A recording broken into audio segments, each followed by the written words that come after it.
अस्सलाम वालेकुम नाजरीन। सुप्रीम कोर्ट ऑफ पाकिस्तान ने review of order and judgement का जो केस था उसको कालअदम करार दे दिया है। बेसिकली ये केस क्या था और इसके बैकग्राउंड के बारे में बात करते हैं। वफाकी हुकूमत ने एक लॉ पास किया था जिसके मुताबिक जो लोग 184 के तहत जो केसेस थे उसके अंदर जो नाअहल होते थे या उनको सज़ा होती थी उनको दोबारा अपील करने का हक़ नहीं था।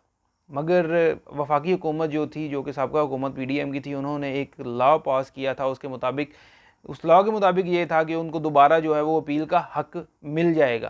पहले जो था वो रिव्यू का हक़ ज़रूर उनको हासिल था जिनको सज़ा होती है, मगर उनको अपील का हक़ नहीं था। अब जो है वो उनको अपील का हक़ मिल गया था, जो कि उन्होंने, और ये जो केस है ये उस वक्त किया गया था जब जिन दिनों में वो केस चल रहा था इलेक्शन करवाने के लिए के हवाले से, जो केस PTI ने किया हुआ था, वो केस जब चल रहा था तो उन्हीं दिनों में वफाकी हुकूमत ने जो है वो इलेक्शन की तारीख के जो केस था उन्हीं के दौरान जो है वो उन्होंने ये भी किया कि इस केस को जो है वो लेके चले।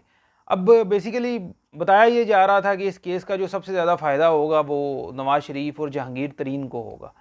मगर अब जैसे ही हुकूमत गई, हुकूमत जाते ही सबसे पहले जो है वो हुकूमत को एक बड़ा झटका लगा, चूँकि 9 को जो है वो हुकूमत गई है और 2 दिन के बाद ये जो है वो केस सुना दिया गया है, इसका फ़ैसला सुना दिया गया है। जबकि मज़ेदार बात ये है कि इस केस का फ़ैसला जो है वो तकरीबन जून में उसको महफूज किया गया था।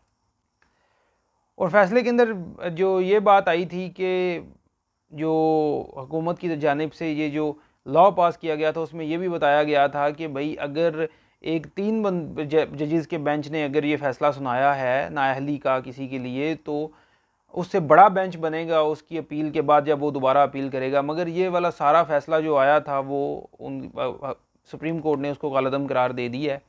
और हुकूमत जाते ही उनकी टाइमिंग बड़ी इंटरेस्टिंग है कि इस ऐसी टाइमिंग के अंदर जो है वो उनको फारिग कर दिया गया है इस केस को, और इस लॉ को भी फारिग कर दिया गया है। ये बड़ी अजीब सी बात है। बाकी मज़ीद आपसे जो है वो कुछ ख़बरों के बारे में बात करते हैं। सबसे पहले तो ये बताते हैं आपको कि जो नवाज़ शरीफ साहब हैं वो अगले महीने पाकिस्तान आ रहे हैं। मुतवक्को है कि वो तकरीबन 16-17 सितंबर के बाद जो है वो उनकी आमद जो है वो मुतवक्के है। मगर हो सकता है, अब वैसे ये भी अजीब बात है कि ये जो केस है जिसकी वजह से उन्होंने आगे अपील करनी थी और वो जो लॉ पास हुआ था, अपील करने के बाद जो है वो उन्होंने दोबारा से अहल होना था, नाअहल से अहल होना था और उसके बाद इलेक्शन लड़ने थे और चौथी बार पाकिस्तान का वज़ीर आज़म बनना था।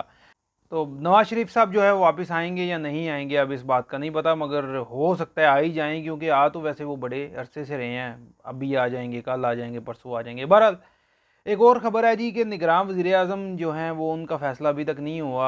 आज तकरीबन रात को होना था और रात के 2 बज गए हैं, अभी तक नहीं हुआ। 9 को जो है वो 9 अगस्त को असम्बलियाँ जो है वो तहलील की गई थी और अभी तक जो है वो ये फ़ैसला नहीं हुआ।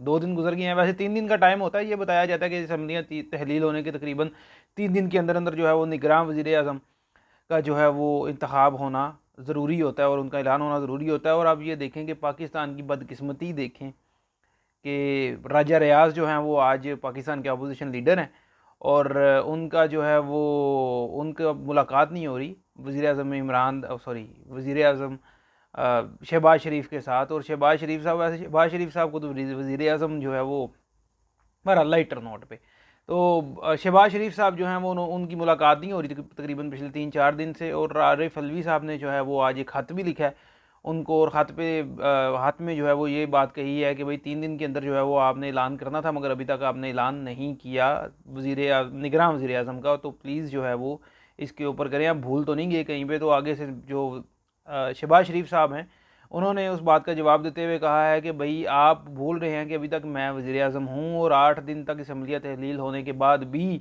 मैं वज़ीर आज़म रहूँगा। तो मुझे याद है कि मैंने क्या करना है और मैं जो है वो जल्द वज़ीर आज़म का जो है वो इंतखाब और नाम जो है वो उनका बता दूंगा और इंतखाब कर दूंगा निगरान वज़ीर आज़म कौन होंगे।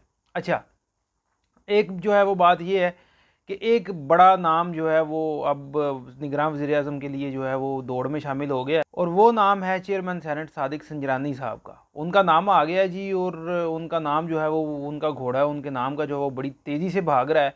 आज उन्होंने बड़ी इम्पोर्टेंट 4-5 मुलाकातें भी की हैं और लोगों से मिले हैं और बताया ये जा रहा है कि शायद आने वाले निगरान वज़ीर-ए-आज़म जो हैं वो वही होंगे, क्योंकि वो पंजाबी च कहते हैं कि पिछू रले ने तो अगे जा रहे हैं, तो वो काफ़ी जो है वो पीछे से मिल के जो है वो आगे उन्होंने दौड़ लगाई है।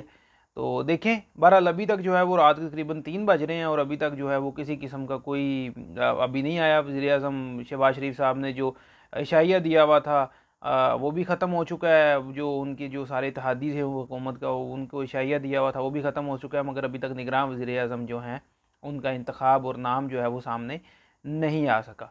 बाकी नाज़रीन, आप जो है वो हर वीडियो के अंदर मैं ये बात कहता हूँ आपको कि आप हमारा जो चैनल है हमारी दुनिया.com और हमारी जो वेबसाइट है उसको विज़िट करते रहें और हमारा जो फेसबुक पर चैनल है उसको फॉलो करें। बहुत शुक्रिया।